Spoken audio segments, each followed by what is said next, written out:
Bonjour, bienvenue à cette nouvelle petite capsule des proverbes. Aujourd'hui, quelques problèmes techniques. C'est notre scène 1, prise 3. Prise 3 ou prise 4? Oh. Peut-être prise 5. Donc, aujourd'hui, on est rendu dans le proverbe 3. Oui. Et on est rendu au verset 27. Et si je ne m'abuse, on devrait se rendre à la fin. Oui, 8 versets. 8 versets jusqu'au verset 35, normalement, si tout va bien.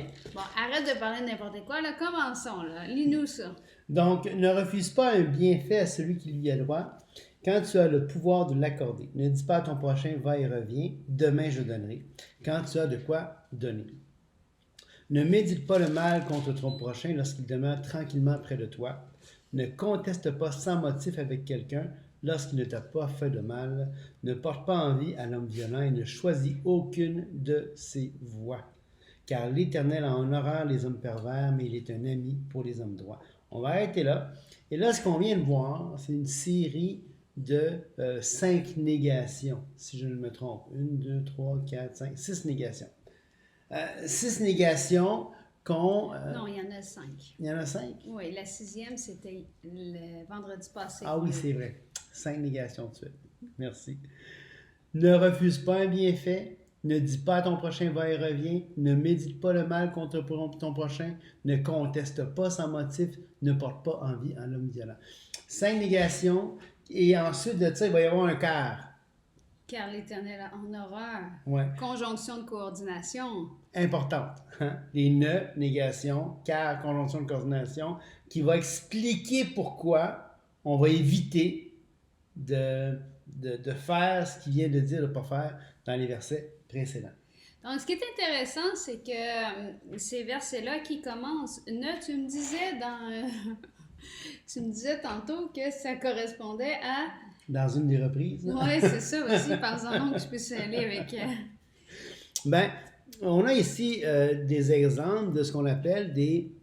En tout cas, quand on pratique ça, quand on fait ces choses-là, des péchés d'omission. C'est-à-dire que c'est des péchés parce qu'on ne fait pas quelque chose qu'on devrait faire. Donc, ne refuse pas un bienfait à celui qui y a le droit, mais si tu lui refuses, ben c'est un péché d'omission, en distinction avec le péché de commission. Hein? Puis le péché de commission, là, c'est pas le fait que pendant le COVID, on sort faire nos commissions, OK? C'est pas ça. Non, c'est pas ça. OK? C'est un péché d'action, alors que l'autre, c'est un péché d'inaction. Ce qui est intéressant, c'est que tu parles de péché alors qu'on est dans le livre des Proverbes et que tu as dit en entrée de jeu que le livre des Proverbes ne contenait pas de loi, mais bien des sentences ou des principes de vie. Donc, j'aimerais que tu m'expliques, ainsi qu'à tous nos auditeurs, le pourquoi tu dis que c'est des péchés tout d'un coup. Ben parce que, effectivement, c'est les principes, le principe général du livre des Proverbes, c'est que c'est des principes, mais il va faire référence aussi au fondement de l'Ancien Testament. Et quel est le fondement de l'Ancien Testament? C'est le Pentateuque. Le Pentateuque, c'est les 5 premiers livres de l'Ancien Testament. Penta qui veut dire 5, Tukos qui veut dire rouleau. C'est parce que c'était un seul livre, on peut dire, qui pouvait pas, il était tellement long le livre qu'il pouvait seulement rentrer sur 5 rouleaux. Parce qu'à l'époque, c'était pas des codex, c'était pas des livres comme on a là, c'était des rouleaux qu'on transportait. Et quand Moïse, en tout cas, traditionnellement, on suppose que c'est Moïse qui a écrit ça, qui a écrit le Pentateuque, comme d'ailleurs le Nouveau Testament fait référence souvent à Moïse. Moïse, la Torah, hein, le Pentateuque, le mot juif, le mot hébreu pour ça, c'est Torah, la loi. Parce que la loi fait partie de la Torah. Donc, des fois, on va parler de la loi en parlant de la Torah. Donc, juste les 613 commandements de Dieu, de Moïse. Hein? 613 qui contient le décalogue, les 10 commandements. Donc, 603 plus 10. Faut que je fasse une petite parenthèse, hein, parce que là, si vous avez la reprise, il y a le bon chiffre, 613, mais dans les fois avant, il y avait un petit doute, et j'ai eu un petit clin d'œil dans mon petit cœur pour Yoni et ses questions, ses questions de notre tradition du veille de Noël. De veille du jour de l'an. Non, de Noël. Le 24 décembre. Noël, hein? Noël. OK. Donc, mais toi, tu es en train de nous dire que Ça s'appuyait sur Ça- la Torah et que tu disais que la Torah faisait référence à deux choses. Il référait aux 5 livres, les 5 premiers livres qui Ouais. consistent à être le Pentateuque, Ouais. mais ils peuvent référer aussi à la loi contenue dans la Torah qui contient 613 Commandement. commandements. Ouais. Et non pas seulement 10. Non, c'est ça. C'est souvent, on a tendance à penser qu'il y a juste 10 commandements dans la loi de Moïse. Non, non, il y en a 613. 10 ont été écrits par Dieu sur des pierres, sur des tables de pierre, mais de l'Exode à Deutéronome, il y en a 613 qui sont énumérés. Mais ce qui est intéressant, c'est qu'avec les principes de Proverbes, et je fais une petite parenthèse pour inviter les parents, ceux qui ont des enfants 8, 9, 10, 11, 12, adolescence, à prendre le temps d'étudier avec eux le livre des Proverbes. Personnellement, quand j'étais adolescente, j'avais une routine qui était de lire un proverbe par jour. Et j'ai fait ça pendant des mois. Ainsi que lire un psaume par jour ou 5 psaumes par jour. 5 psaumes par jour, ben, on lit à chaque mois le livre des psaumes au complet. Puis sinon, ben, ça nous en prend 5, ça nous prend 5 mois. Ouais. Mais ce que je trouve intéressant avec les proverbes, et je tiens à remercier en même temps 2 personnes, entre autres Luc Ladry, qui est le premier avec qui j'ai étudié les proverbes, autant à l'école que dans un groupe jeunesse auquel je faisais partie. Il venait me chercher à la maison pour que je puisse participer à ça. Et ça a eu un impact, parce que le livre des Proverbes contient des principes, mais aussi des principes qui, à force de lire, de méditer, vont devenir des valeurs, des choses qui sont importantes pour nous. Ouais. Puis je pense qu'aujourd'hui, dans notre société, il faut prendre le temps de transmettre, de parler de nos valeurs, surtout en famille, pour que, justement, les principes de la Bible deviennent des références, tu sais, c'est ça, qui soit... Et ces valeurs-là, ces principes-là, on les retrouve beaucoup dans le Nouveau Testament et pas seulement dans... Ils s'appuient sur l'Ancien Testament, sur la Torah, comme tu disais, mais on va les retrouver dans le Nouveau Testament aussi. Oh, tout à fait. Le Pentateuque, qui est la Torah, les 5 premiers livres de la Bible, c'est le fondement de tout ce qui vient après. Tout. Que ce soit l'Ancien, que ce soit le Nouveau, tout. Évidemment, il y a la loi de Moïse. N'oubliez pas que la loi de Moïse, c'est une loi qui a été donnée au peuple d'Israël. Mais en même temps, quand on regarde l'ensemble de ça, ben, 2 Timothée 3,16, toute écriture est inspirée de Dieu et utile pour enseigner, pour convaincre, pour corriger, pour instruire dans la justice. Ben, les écritures disponibles à Paul à ce moment-là, quand il écrit à Timothée, c'était l'Ancien Testament et peut-être 1 ou 2 évangiles qui avaient déjà été rédigés. Mais sinon, c'était l'Ancien Testament comme on le connaît, et donc, c'est l'Ancien Testament qui doit quand même informer notre marche. Hein? Ça demeure une hérésie de dire qu'aujourd'hui, on n'a plus besoin de l'Ancien Testament parce que Christ est venu. Absolument. Et j'ai pas peur d'utiliser le mot hérésie parce que ça défigure l'œuvre de Christ si on oublie sur laquelle ce sur quoi sa venue s'appuie. Oui, c'est une erreur de penser que dans l'Ancien Testament, les gens étaient sauvés par la loi. Personne n'a jamais été sauvé par la loi. Tout le monde a toujours été sauvé par la foi. La justification a toujours été par la foi. Tu crois ce que Dieu dit, tu mets ta confiance en ce qu'il dit, tu es justifié, point. La loi de Moïse a été donnée à un peuple racheté. Ils ont été rachetés à la Pâque, au Pessah, quand ils sont sortis d'Égypte. Là, il y a eu la rédemption du peuple d'Égypte. Il y a tout ce qui se passe après. C'est pour ça que je vous dis, c'est vraiment la base de ce qui se passe dans le Pentateuque. Et donc, la loi a été donnée à un peuple déjà racheté. Donc, pour que l'Éternel, pour que Dieu puisse habiter au milieu d'eux, pour qu'il puisse être avec eux, et donc, on voit, la loi n'a jamais été donnée dans un but de justification, avec l'objectif que ceux qui mettraient en pratique seraient justes, parce que ça, c'est impossible de toute façon. Peut-être que je vais avancer quelque chose que tu vas peut-être vouloir rectifier ou pas, je ne sais pas. Mais certainement. Je pense que la loi a été beaucoup donnée pour la relation. Ah oui, absolument. Parce que ça dit, tu sais, le premier commandement qui est aime ton Dieu. Aime ton Dieu, donc on parle d'une relation avec Dieu. Ouais. Et le deuxième commandement qui résume l'ensemble de la loi. Aime ton prochain. Aime ton prochain. Donc, c'est pas pour justifier, non. C'est pour agir. C'est pour agir, et agir dans le but d'une relation. Tu sais, dans la relation que j'ai avec Julie, eh ben, il y a des choses qu'elle aime, puis il y a des choses qu'elle déteste. Puis si je veux une certaine harmonie dans mon couple, je vais faire des choses qu'elle aime, le chocolat chaud. et donc, je vais m'abstenir et de la même manière pour elle. Tu sais, il y a comme cette... Oui, moi aussi, je fais des choses que t'aimes. Oui, tout à fait. Un petit café. Et donc... Mais il n'aime pas mon café. Mais... je vais me le faire. Merci, t'es fine, t'es gentille. Mais... tout ça pour dire que la loi, c'était justement c'est une base relationnelle, c'est une base de relation, c'est une alliance. Hein? Qui dit alliance, dit un lien, une relation entre deux personnes. Tu te rends compte qu'on est rendu à déjà 10 minutes puis qu'on n'a pas commencé un seul verset du proverbe. Pas sûr qu'on va se rendre jusqu'à la fin. Non, ben en tout cas, on va essayer d'y aller. Donc, ne refuse pas un bienfait à celui qui y a droit quand tu as le pouvoir de l'accorder. Ce principe-là est très intéressant et premièrement avec la notion de à celui qui y a droit.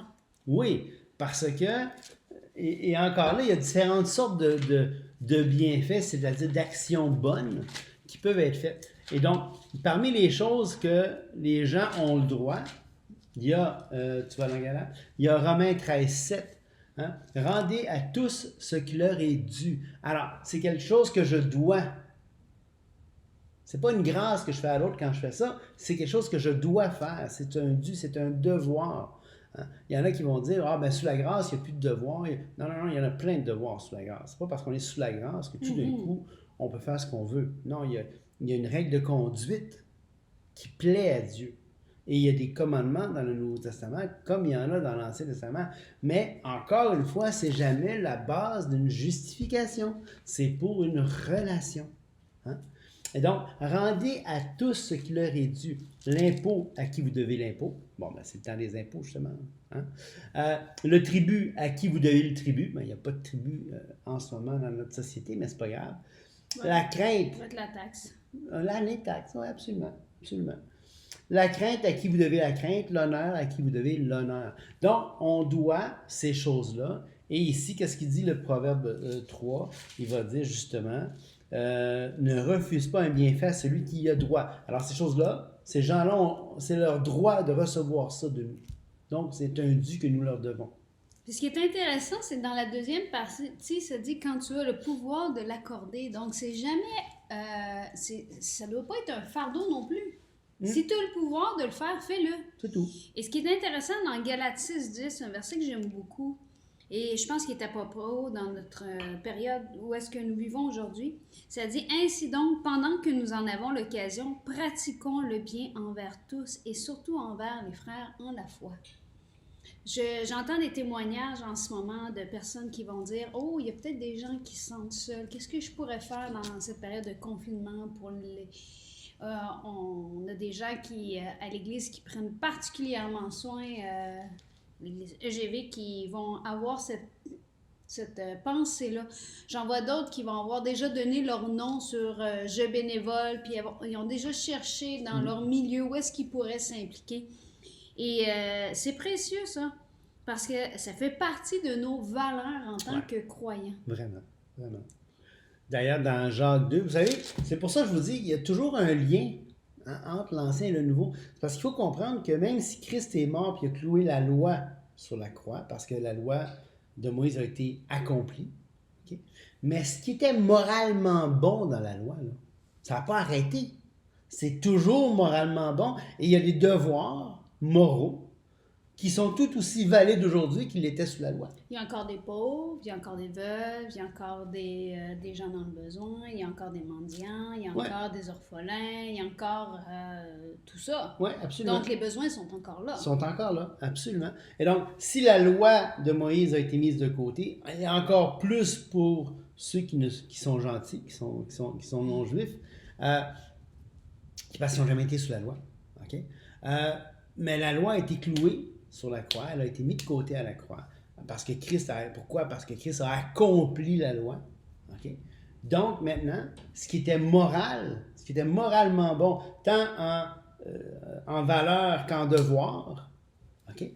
ben, ça perdure, ça se poursuit. Et donc, dans Jacques 2, Jacques 2, 15 et 16... On va lire le verset 28 qui va avec Vas-y, Jacques 2. excuse-moi. Ne dis pas à ton prochain, va et reviens, demain je donnerai quand tu as le pouvoir, quand tu as de quoi donner. Donc, dans Jacques 2, si un frère ou une sœur sont nus et manquent de nourriture de chaque jour, et que l'un d'entre vous dise « Allez en paix, chauffez-vous et vous rassasiez », et que vous ne leur donniez pas ce qui est nécessaire au corps, à quoi sert-il? Okay? Donc, on voit vraiment que dans ce passage-là, il y a vraiment, ça relance, si on veut, ce que l'auteur des Proverbes vient de dire là. Ce qui est intéressant, c'est que là, des fois, on dit « Oui, mais ne dis pas à ton prochain. » Ben, c'est qui le prochain, tu sais? Oui. Mais tu disais tantôt que ça s'appuyait dans l'Ancien Testament, et dans Deutéronome 24, 14, c'est écrit « Tu n'opprimeras point le mercenaire, pauvre et indigent, qu'il soit l'un de tes frères ou l'un des étrangers demeurant dans ton pays, dans tes portes. » Exact. Si...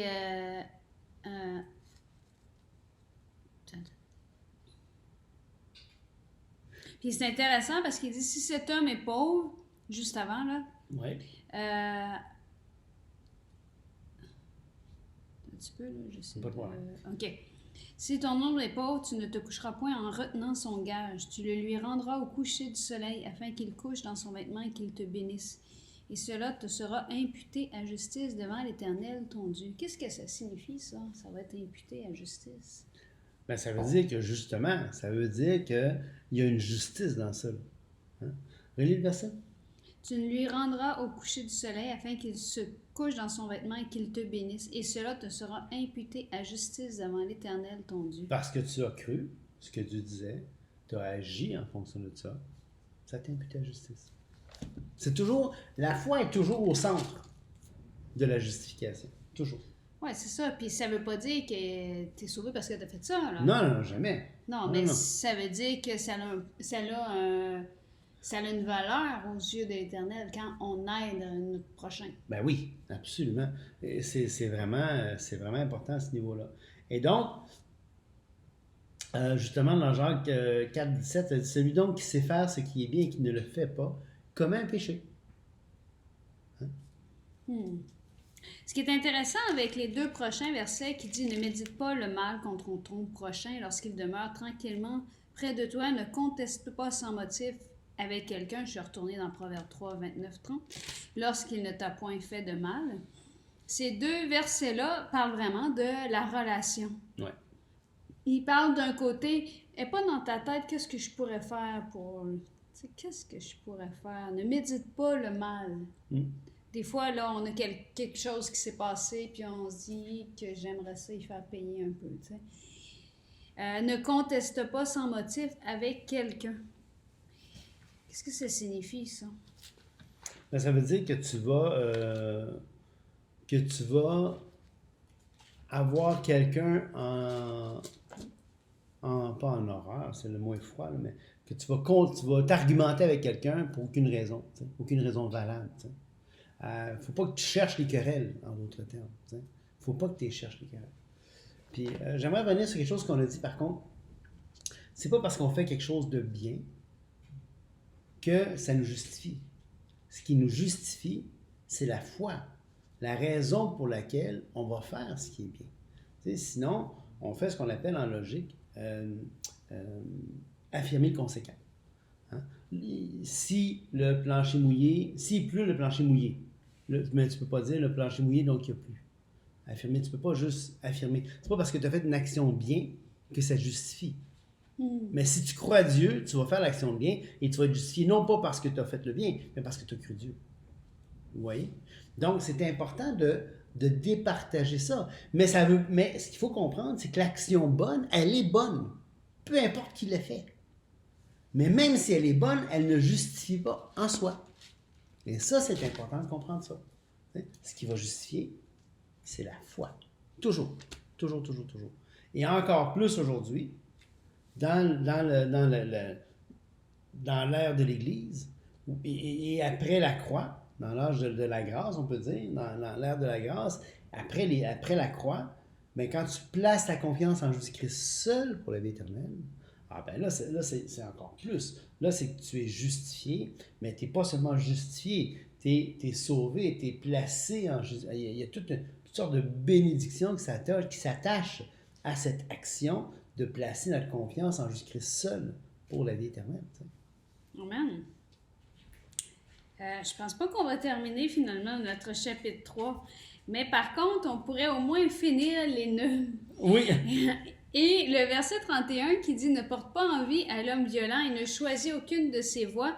J'en parlerai pas longtemps parce qu'on en a parlé déjà précédemment avec le psaume 37. « Ne t'irrite pas contre les méchants, n'envie pas ceux qui font le mal, car ils sont fauchés aussi vite que l'herbe. » Il faut se rappeler qu'il y a une finalité à toute chose, puis qu'un jour, on va être devant cette finalité-là. Puis c'est important, justement, à cause de ça, de prendre le temps de réfléchir puis de placer notre confiance en Jésus-Christ. Oui, tout à fait. Donc, sur ce... Ben, écoutez, passez une excellente journée. On se voit demain. Au revoir. Merci.